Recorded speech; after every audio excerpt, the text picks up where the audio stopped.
Hello, friends. Welcome to Pod Maverick After Dark. Looks like I may have forgotten to attach this thing to Twitter. That's pretty funny. That's okay. It's the All bots. perfect encapsulation of off-season podcasting content. I'm Kirk Henderson, joined by Josh Bowe. We are editors over at MavsMoneyball.com. Josh, how you doing? I'm doing okay. Nice little a 10 o'clock live podcast recording in the off season is Sorry. that no. I'm saying like that is we won't get any more sicko than that right now, I think. So I think anyone listening live is the most true believer that there is. Yeah, I really don't know. I must have messed up the Twitter posting when I was fooling around with stuff earlier today. But that's that. It's funny, like the listens and the views and that sort of stuff at this point in the off season are just like through the floor. And realistically, we keep posting and talking largely to like stay in habit, because I think if we didn't do it, we might just like never do it again. That's fair. Just sort of the way it goes sometimes. We're really in the like dead of the off season. There's about, the Eurobasket starts in 2 days, and we have nothing to cover from Eurobasket, which is depressing. And Team USA at the AmeriCup doesn't have any actual NBA players in it, so it's like there's just nothing. Now, there's some stuff we're going to talk about, because when you're really trolling the internet, you find a way to make it happen. But it did occur to me, and this isn't an original thought by any stretch of the imagination, but before we kick off with some of the things that are in, the title, it occurred to me just before the show started that PJ Washington is actually eligible for an extension soon. And like the max level, hi Huck, my dog is talking to me because he thinks I'm talking to him. I think he's eligible for like 4 years, 90 million. I don't entirely understand why he would sign an extension, but it seems to be the common theme that he's not only going to sign an extension. It's like it feels like it's sort of fairly likely. I don't know. Mark Stein said he become not Mark Stein didn't say this. I mean, he reported that that it's likely, and he becomes extension eligible Friday. 4-year deal, just shy of 90 million. League sources tell the Stein line that an extension for Washington is likely. The reason why he signs it is because, that's 4 years guaranteed money in a free agency market that is not as bountiful as a lot of players would probably expect right now, considering how much money there is just in general. Free agency this year was pretty low key. Yeah. Especially for restricted free agency, although Washington's obviously not going through that anymore. But also, he kind of needs to lock in a deal, because this upcoming season is so unpredictable. Okay. For the Mavericks. Let's say he doesn't lock in a deal and then he's not starting by December. What does his money look like after that? If he isn't a locked in starter because the Mavericks decide to start Cooper and AD, and then maybe they start Clay at the 2, and then whoever the point guard is, and maybe PJ's coming off the bench, and right. I think he has to lock it in, because this season is going to be so unpredictable that if something weird happens, where does his money go? I think he needs to take the money now, and I don't know if he's going to get more of it on the open market, because I don't know how many minutes he's going to play. And that's not to say he's not important. The Mavericks do need to re-sign him, because he is a very good piece for them.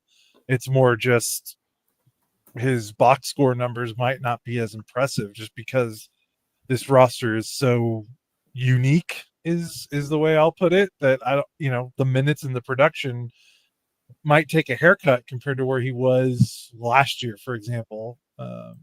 When he was the unquestioned starter at the 4. Now you got Anthony Davis. Now you got Cooper Flag. It's going to be funky.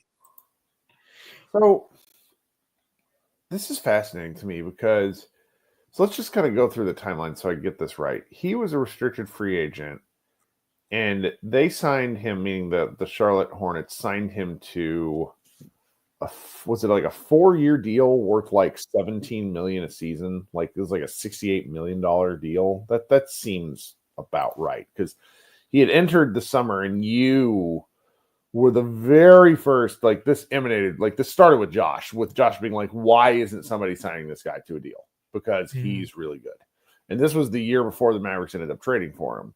And so they've had him, maybe it's like a 3-year deal it was about 17, 18 million a year. I think I'm right.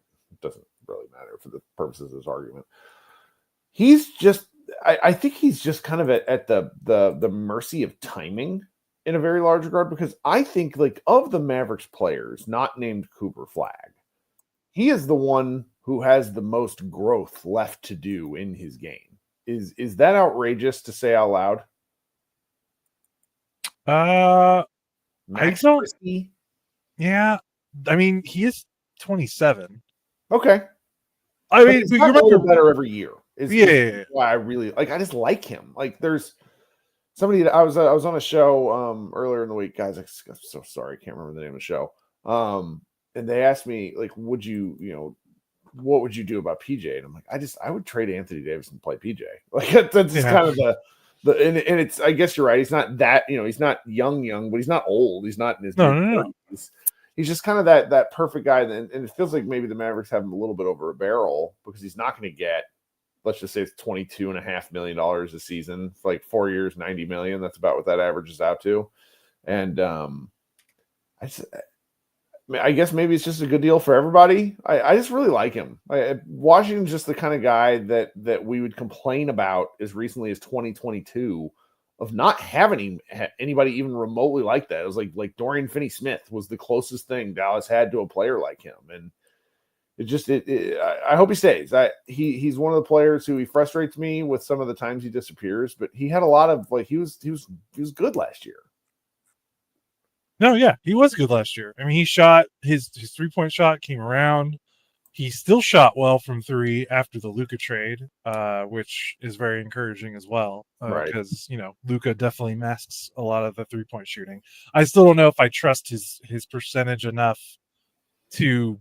Well, I do trust his percentage, but on this team, it might go back down in the like low 30s. Yeah, like with who he's going to be surrounded with, he's not going to be like a floor spacer compared to where the spacing was pre-trade when they had a lot more 4-out, 5-out kind of basketball that they could play. But it's still good enough, and his defense. I mean, something that I don't know if we talked about a lot about the Luka trade, and I know people are like, oh my God, you're talking about the Luka trade, give it up. And I get it. This is more just like kind of an underrated aspect of last season in terms of like how it all went to hell. I mean, even regardless of the Luka trade, like all the injuries, let's say they don't trade Luka, like Luka was still hurt, past February when he was traded.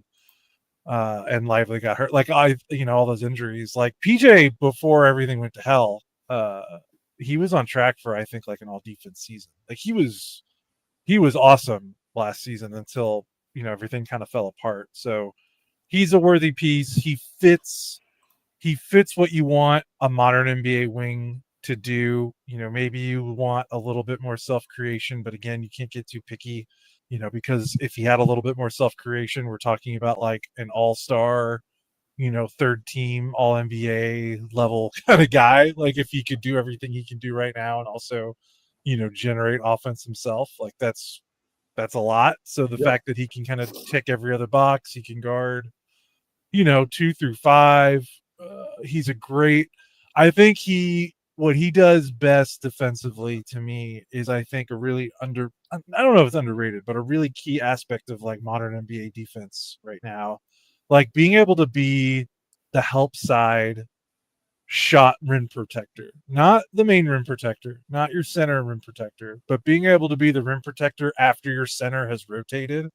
Like he is so great at that role. Like he is so great at if your center steps up to guard the level of the screen, or if they get caught in a switch, or they have to guard in space a little bit to deter the pick and roll ball handler. The fact that like Washington is the guy that can rotate over and be your new rim protector when the ball kind of gets swung. Yeah. He was so good at that. Now, obviously, the Mavericks they're going to play Anthony Davis and they're going to play another center. So there's less of a crucial need for that. But he's so he has quick enough feet to where he can kind of rotate out to close out on 3-point shooters, and then also rotate back to the rim when your center is caught on an island or your center switches. Like that's a very valuable defensive trait to me. And yeah, I don't know where his future is. Like, I don't know, is he going to play if he does sign 4-year deal? Like, is he going to play all 4 years with the Mavericks? I don't know. We'll see what happens, but you kind of got to lock him up also, because even if you want to trade him, he's more valuable on that deal to trade because it does kick value. And like that's what I actually find really fascinating about this is it's an extension, so it wouldn't kick in until the next year, meaning the Mavericks are kind of hovering right next to that second apron, and that would mean next year they would have to figure something out, or they're living over the apron, and that's just it's a team building is like this now. You have to think like an accountant, but it's I don't know. It's something to keep an eye on. I'm glad that it's trending in that direction, because he's somebody I've enjoyed watching. We actually talked about that more than I meant for us to, but he's he's just a fascinating part of the team. Well, by the title stretch, you can kind of tell a few things. Josh and I, I've just been kind of a whirlwind. I'm not really prepared for this podcast. You guys will apologize. I'm sorry about that. But how's your fantasy team? Oh, it was okay. We had a Mavs Moneyball fantasy draft right before this, and we had fun. It's only like 10 people, so we made a bunch of stupid rules, and it's just silly. So it'll be a good time. So as we saw from the Mavericks social media, the guys are kind of the guys who don't live here full time are sort of trickling back in, doing workouts. We saw Anthony Davis without any eye protection, which is good, in practice gear. The Mavs social media stuff is starting to tick up a little bit. Now, here's something that just killed me. This is very funny. I did a video up on this. It's going to be going up for the Offsides group that I'm working with now tomorrow. But on Friday, Stephen A. Smith did a top 5 players in the NBA to watch. Not your best 5 or anything like that. Just top 5 players to watch. And the Mavs ended up using this for their own social media on TikTok. At least that's what somebody told me. I tried to look into it on TikTok, but I couldn't actually find it. So maybe this is incorrect. But the number 5 player that Stephen A. Smith led off his countdown with was Kyrie Irving. I'm just it's a top 5 players to watch list, and you selected somebody who is in there's a reasonable to strong likelihood he doesn't play a minute. Now he goes on to couch it and say he was under the impression that Kyrie's missing half the season, that's where Nico's nonsense from Summer League.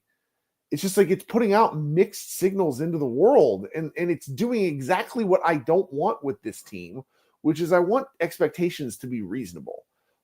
I want them to fire Nico as much as the next guy, but I'm not going to sit here and talk about it forever, because I don't think they're actually going to do it. But if Nico's going to continually insist that this team is an honest to God title contender right now, then he's going to be running into a reality-based brick wall very quickly, because that was number 5. That was very funny. So then he goes on and he lists other players, and it's kind of I can't remember. Luka was number 2. Kevin Durant number 3, and then there's somebody else number 4. I don't remember. But number 1 was a good one. This is good television, good talk radio, good podcasts, adjacent content. He talked about Anthony Davis, and he talked about he said Anthony Davis is a walking 28-12, which no, he's not.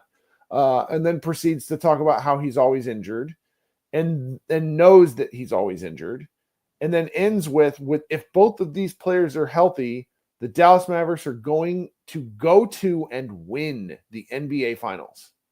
It was the weirdest, funniest mid-August segment of television that I've seen in some time. Did an agent text him or something? What? I have no clue. The other 3 people on the show. Where did that come from? Where does this come from? Because it's he won't be held to it. He'll probably change his mind 4 times. That's fine. Yeah. Television works. But the other people on the broadcast were like, what are you talking about? Now, they didn't outright say anything specific about Kyrie or Anthony Davis and counter to him, but it's I just sort of wonder, are the Mavericks really building up this expectation that they're going to be quite good. Like, if you think they're going to be passable and win games, I'm not here to argue with you. I set my floor at 40 games and they're ceiling at 45 games. Like, what? Like, we're not. It's just, it was a really funny segment. And it got me just thinking that, like, as we get closer to the real season, which is, 2 full months away, I'm just going to be very interested to watch where the national conversation on this team goes. Yeah, it's going to be interesting for sure. And I mean, I guess not to defend Stephen A, but I guess he picked Kyrie because if Kyrie somehow, he is a player to watch in the sense that if there's some kind of miracle in the sense that he comes back and he looks like Kyrie, like faster than expected, then that kind of changes the trajectory of at least this season. Yeah. So, I'll couch it with that. And then obviously Anthony Davis, I don't know. I mean, he has to stay healthy. He stayed healthy for about 2 seasons, the 2 seasons before he came here with LA. Those were like the 2 healthiest seasons he'd played in a long time. And then he comes here and he's hurt. He didn't get the off-season surgery that we thought he was going to get. He did get off-season surgery, but it was for his eye. Different thing. Not to fix the abdominal issue. So you hope that that's not something that comes back again. But yeah, it goes to show how weird this roster is, because objectively, undeniably, you just look at every name and you're like, oh, that's a good player. Oh, that's a good player. Oh, that's a good player. And it's not until you kind of put them all together on the same page that you're kind of like, which means there's a part of it where if they're healthy, they can't. If Anthony Davis plays 65 to 70 games, there's only a limit on how bad they could be, even if you're someone who thinks that this roster is poorly put together and doesn't fit, and they don't have enough shooting and they don't have enough. Even if you think all that stuff, as much as you could believe in the take is that they could only be so bad because the talent is so high that if these guys just stay on the floor, like, they're gonna win. They're gonna go they're gonna kill every under 500 team.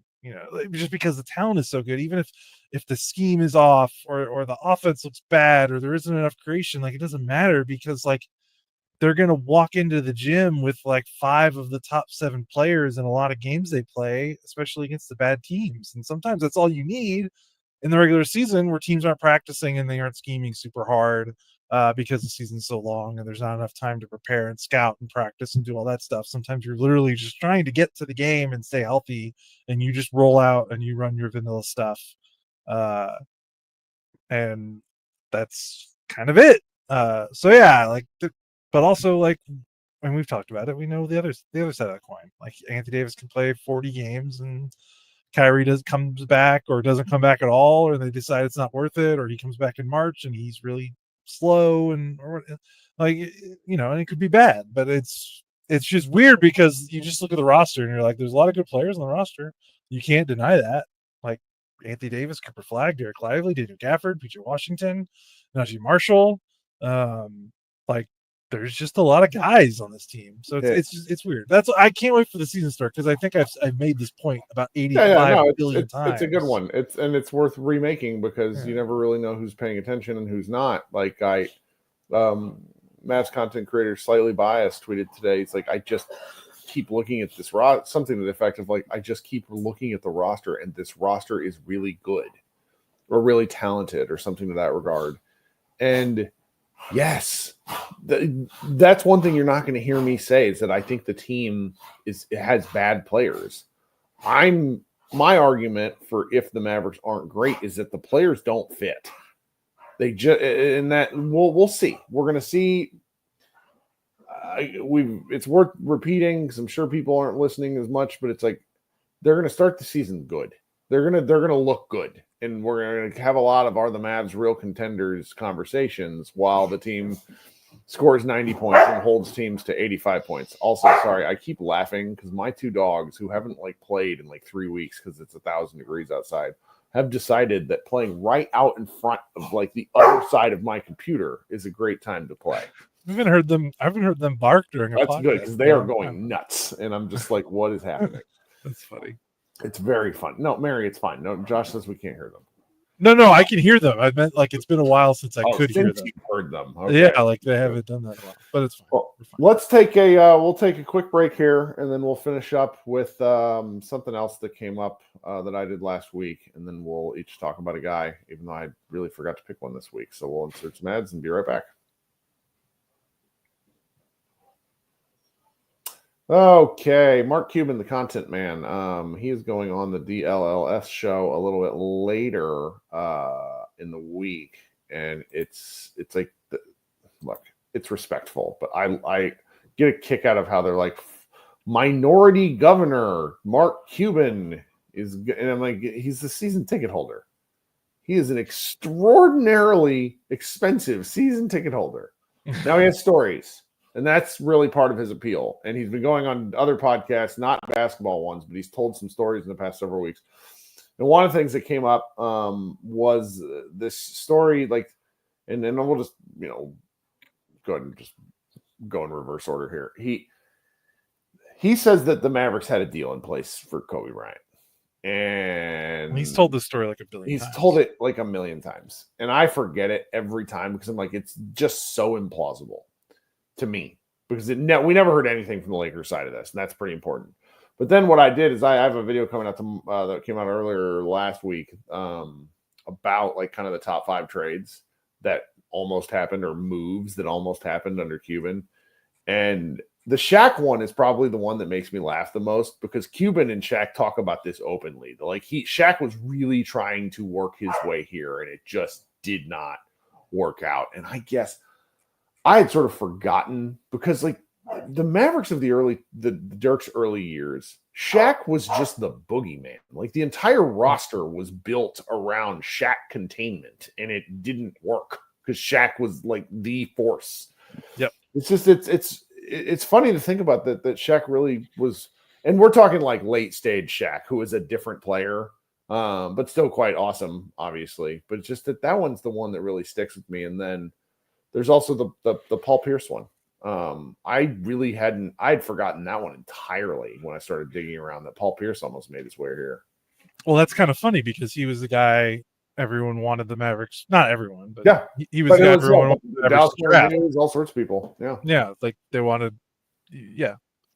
It's really something. So yeah. I don't know. It's the one part that's like, Mark drives me nuts. Everybody knows this. But I do have to give him some credit where it's like they really did seem to always try to be finding ways to make the team better. From like 2001 until after the title. And then they were just over their skis because Cuban clearly there's a misreading of the CBA, and we know that now. Like they thought that free agency was a path, but it's we've had 12 years to look back, 14 years, whatever it is. And we just know that now. It wasn't, free agency was never going to be the thing. That's fascinating. I don't know. It was fun to look back on a little bit. Mark's always good for some content. I'm interested to see what he says when he goes in the DLLS show, because as we know, he like very much came out against the Luka trade and sort of tried to distance himself from everything. And then when they got flagged, he was like, "Hey guys, loved you the whole time." And yeah, that sort of stuff just drives me. Yeah. The Kobe story is fun though, because it's like the one mega trade that like does kind of feel plausible in the sense that like I could imagine Kobe being cool with it, because he seemed to, like, out of all of the regardless of how you feel about Kobe and his standing in history, he's obviously still one of the greatest NBA players of all time. Mm-hmm. Like, doesn't matter, even if you don't think he's as good as Tim Duncan or whatever on your list, he's still on like that. He's still pretty high up on an all-time list, regardless of what you think of him. And I would say of a lot of those guys in that tier that Kobe reached, he probably had, at least publicly, expressed like the most adulation and respect for Dirk. Like, yeah, well, it's the most trafficked story our site ever did was you sharing this aggregation of a Michael Jordan quote that contained Dirk Nowitzki. Yeah. And it was a Jordan saying, like, there's only 4 guys from this most recent era that I think could play in my era. And like one of them was Dirk. Yeah. And it says a lot that Kobe, Dirk, or I'm sorry, that Kobe and Jordan really appreciated and valued what Dirk brought to the game and how he played the game. And that's something that's interesting to me. You know, it's like the CBS did a top. We'll probably I need somebody from Mavs Moneyball to aggregate this, but it's like they did a top 25 players of this century, like for the NBA, and like Dirk came in at 10. Like that's nuts. And what it shows to me is like I've been very concerned about Dirk's legacy being one where he will not advocate for himself, and because he played such different stages in his game, I'd wonder if if people wouldn't remember him. And that's just that's turning out not to be the case, which is I think great. Yeah, that's great. And for me, I was also worried for all the reasons you said, and then the other because most of his best highlight, not best, but a lot of his best highlights were pre-HD. And I feel like those clips, it's all about finding YouTube clips because that's how people remember guys that they didn't get to watch in real time, like younger people that missed the Dirk era. You try to find clips, and if you search for Dirk in YouTube, obviously you're going to get a lot of the title run, which is awesome. But you're going to get a lot of like 2013, 2014, 2015, when he was still a very good player. But, like the Dirk from like 2001 to 2000, basically 2001 to 2011, that 10-year stretch, he was like, he was fucking killer. And like, you're not going to see as many because like, it's in 4x3 standard def. Those don't translate to man. When I was doing that Finley video, some of the Dirk, Finley, Nash stuff, like then Panda Hank has a ton of this stuff on his YouTube page. It's just great. It's great. And I wish they had upscaling ability to see, because it's just, man, some of the things we can see now and being able to see, Dirk that way would have been amazing. So yeah. I decided who I want my guy to be. My guy Cowboy in the chat told me who it should be earlier. And if you didn't pick someone, I can remember this guy if you want to seek out your own. I've got one, but you go first because you're ready. Okay. So Cowboy, longtime friend of the chat, Brandon is his real name. He comes on our live show a lot. Probably him and Doyle Raider are two most been the Mavs fans the longest, which I appreciate though. And he suggested I do Dorian Finney-Smith, which I think is a great one because, we just got done talking about. That feels way too recent for it. Does remember some guys. It does, but it's like what I want to do is focus on the early stage. Remember some guys element of his career here because, the 2016 offseason was so fucking tragic. It was tragic. Because that was the year where everything really fell through hard, where they tried to sell, meaning like Mike Fisher. Mike, love you guy. You're always nice to me. But the Mavericks sold you a bill of goods. That they were going to try to pair, what was the Miami center and Mike Conley together? Hassan Whiteside. Yeah. And it was like, oh, that's going to be our big plan. Yay. I'm pretty sure it's 2016. I could be wrong. The ultimate point is they ended up with Harrison freaking Barnes. And Harrison Barnes was coming off. Harrison Barnes was ultimately, if you go look at the box scores, if Harrison Barnes was able to hit the broadside of a barn, in just one of 3 contests, the Golden State Warriors don't drop a 3-1 lead to the Cleveland Cavaliers. Instead, he died, and they were happy to see him go. They did not want to bring him back. Now, Harrison's a guy who I will eventually remember fondly, but he was brought in to be a superstar, and he's not a star. And so the Mavericks, that was really when the crash started to happen. That year was brutal, 2016, 2017, that season. However, that was also the year undrafted free agents galore joined the Dallas Mavericks. And one of those was a young forward by the name of Dorian Finney-Smith. And Dorian, I remember him clearly because that was the year that AJ Hammonds was the 2nd round draft pick, right? There was Yogi Ferrell played a bunch of minutes on that team. There was Jared Uthoff. Do you remember that guy? Oh my God. Talk about remember some guys, dudes. Nicholas Brusino. And there was just this weird group of players because the Mavericks just had they had dart throws because they were bad. Pierre Jackson, dude, I forgot about that guy. Sorry, I'm just looking at the roster for the 2016-17 season. And Dorian came in, he couldn't shoot. And the promise was, we're going to teach this guy to shoot. And I remember thinking at the time, this is not happening. This is not happening. And for his rookie year, he played 81 games as an undrafted free agent. That's how bad that Mavericks team was. 81 games, 20 minutes a game. He shot 37% from the floor, including under 30% from three. And you'd think that this guy was just kind of a one-year thing and they'd move him along. And then he played next year with Dennis Smith. I remember him and Nicholas Brucino at Summer League with Dennis Smith Jr. And Brucino and Finney-Smith could not hit any of the shots that Smith was feeding him. And once again, I'm thinking, okay, how is this guy hanging on? How is he hanging on? What is going on here? And then the Mavericks draft Luka Doncic. 2018-19 season. He is, he plays a bunch of minutes once again because he's just kind of an Iron Man. He didn't play very much. I don't remember him getting hurt in his second year, but he very clearly must have because he only plays 21 minutes that game. And so it's like something kind of triggers in the second half of, I think it was the second half of Luka's rookie year, maybe like the final 30 games, where he finally starts connecting on some 3-point shots. And you're like, this is the guy. And he just sort of hung out. He was just with the Mavericks. He ended up being with them, from 2016 until the Mavericks traded him to Brooklyn for Kyrie Irving in 2023. And every year he got a little bit better.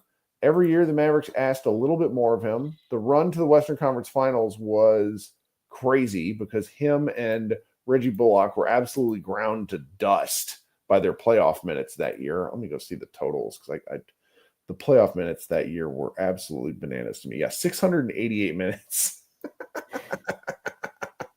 Sorry, I shouldn't be laughing that hard in it, but he's played 38.8 minutes a game in the playoffs. The Mavericks, just for an undrafted guy, it's just wild.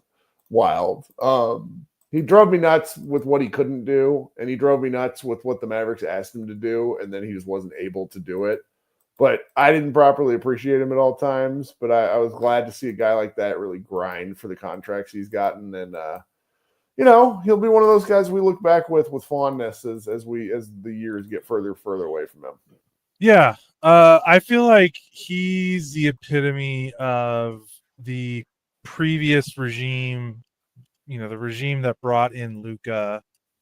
He was like the epitome of that regime's team building philosophy of why pay more for more talented players when we can pay 25% of this player's contract and get 75% of the production, which makes a lot of sense on paper and can work, especially in the regular season, and especially when you have a guy like Luka who can make everyone better.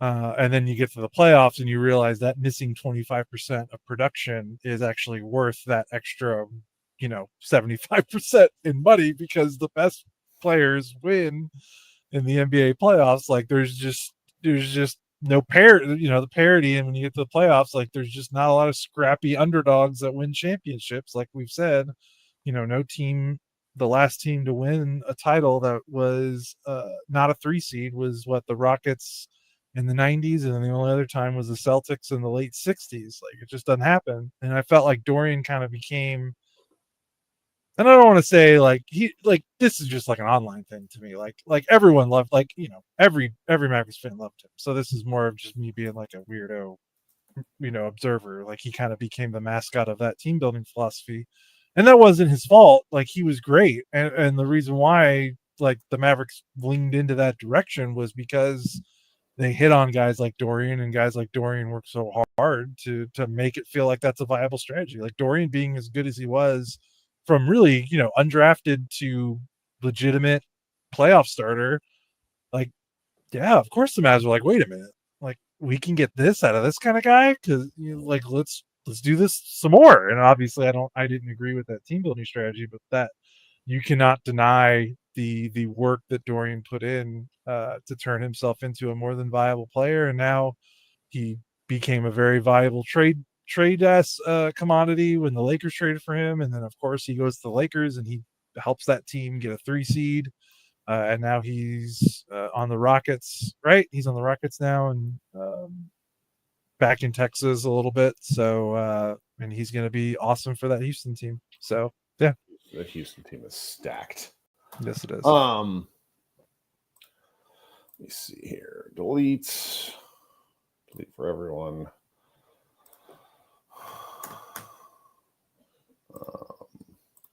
Sorry, I was inadvertently shared a bad link to something to a chat, and I needed to get it fixed because it was a confusing post by me. All right. There we go. My brain is mashed potatoes. So who do you pick? I will pick again from the mid 2000s era of Mavs basketball that we remember so fondly. I will pick Antoine Jameson from the 2003-2004 squad. His only season in Dallas, one hit wonder. They traded for him out of Golden State. He played all 82 games, came off the bench. When they traded for him, he was the anticipated starter. And then Don Nelson, and I guess with Cuban, got a little what do you call it? Lost in the sauce there. That's when they brought in oh my god, who was I can't believe Antoine Walker, and he ended up starting, even though I think Jameson was the better player. But Jameson came off the bench and won Sixth Man of the Year. It's his his only accolades are really he made 2 All-Star teams and won Sixth Man of the Year. You can argue that's his one of his best accomplishments in terms of like individual awards. He was awesome. He was awesome for that one season. It drove me nuts in high school seeing him come off the bench and Antoine Walker shooting like 30% from the floor and shooting like 25 times. And then Jameson comes in, Walker hits the bench, and Jameson's shooting like 60% from the field efficiently, hitting jump hooks, running the floor in transition, hitting the occasional spot up three. He barely took any threes in Dallas, which is kind of funny because he took threes pretty much every other season of his career. Rebounded well. He about 6 rebounds a game in 29 minutes. He really felt like the missing piece because you remember they're coming off that 2003 season that they lose in the Western Conference Finals when Dirk gets hurt, and they got Dirk, they got Nash, they got Finley. You could argue they needed a center, but they also needed one more perimeter wing. They had Finley and Nash in their backcourt, and you remember that era. They just, until they got Josh Howard, they were just rolling through like small forwards and wings. You remember Adrian Griffin. I don't know if this was at that time. Remember, like they had Greg Buck. I felt like, guy. Remember Devin George as well, which I think he was later. I think he was for that 07 team. It felt like they could just never find a small forward, and then they traded for Antoine Jameson. Career high 51 points. I think he scored during his first few years with the Warriors. Like just an absolute bucket. Great size, 6'9", can play from the perimeter. Had a really nice jump hook in the paint when he could post up smaller guys if they tried to guard him with a smaller guy, like a guard or something. I was so ecstatic when they traded for him and thought this is the missing piece. It was exactly what they needed on that 03 team, aside from like a center. And then they fucked it up because they traded for Antoine Walker and they put Jameson on the bench. Like, I will go to my grave. Like, if they didn't trade for Antoine Walker that season, I think that 04 Mavs team goes to the finals. Like, I loved that team until they traded for Antoine Walker. And I feel like it kind of buried Jameson's. And then Jameson gets traded after that year because that 04 team, I think, they lost in the first round. Funny enough, that team set the all-time NBA record for best offensive rating. That stood until I think the Mavericks broke it in 2020 with Luka, or maybe it was broken, maybe one of the Warriors Steph teams. I can't remember. And they ended up trading Jameson for Devin Harris and I think Jerry Stackhouse, which ended up being an awesome trade to get them just get them like back into the that title one's picture. actually, so it's fun to talk about Jameson because you can say that he maximized everything the Mavericks really asked of him, and then the Mavericks turned around and maximized Jameson in a way that, in terms of value, that trade might be one of the best ones outside of Dirk Nowitzki. Like, you get the 5th overall pick and Jerry Stackhouse. He was still good. and the teams, like the team needed that because Jameson was a atrocious defender. Yeah, he wasn't that great. So that's a fun one. I like that one a lot, actually. That's a good one. And speaking of that trade, like, can you imagine? Like, it was so crazy. Like, it's crazy to think back in Dirk's prime, they traded for the 5th overall pick. Like, could you imagine that? And it's the same regime for the most part. Like when Luka was like trading for a 5th overall pick, and like Luka, like, and they just, it's just crazy to think about because it's like that seems like a move that front office would have never made. Yet they made it in Dirk's prime, like trading a talented player to get a really highly valued draft pick. Like they just never did that again after that. Ever again. Yeah. Well, Eurobasket starts soon, tomorrow, day after tomorrow. And I really like, we may end up talking about that just because, even though it's not adjacent to anything we do, not anymore. But it's basketball. So if you can find a way to watch it, I really recommend it. It's very different from the NBA, but it's still basketball. In a just a very different version. You got anything before we head out? No, I'm good. Yeah, it's a bummer that Eurobasket is not relevant to us really this year because there's a lot of fun moments that perk up in that. But hey, September's almost here, which means training camp's almost here. Yeah. So we're getting there. We're inching there. I mean, I will say it's like it's a conflicting emotions thing because I obviously miss rooting and watching for Luka, but I also I will not miss watching him in like in the back of my mind wondering, oh my god, is he gonna get hurt? Just it's a fun thing. And didn't he have an injury scare? And like he banged knees. I mean, it's basketball. Yeah. It's one of those. So yeah, it's fine there. But all right, Josh and I'll be back next week. Probably maybe Tuesday. I don't know because Labor Day is obviously Monday. So we'll see when we record. But we're inching closer to the season. Thanks so much for still listening, and we appreciate you guys. Everybody talk soon and go Mavs.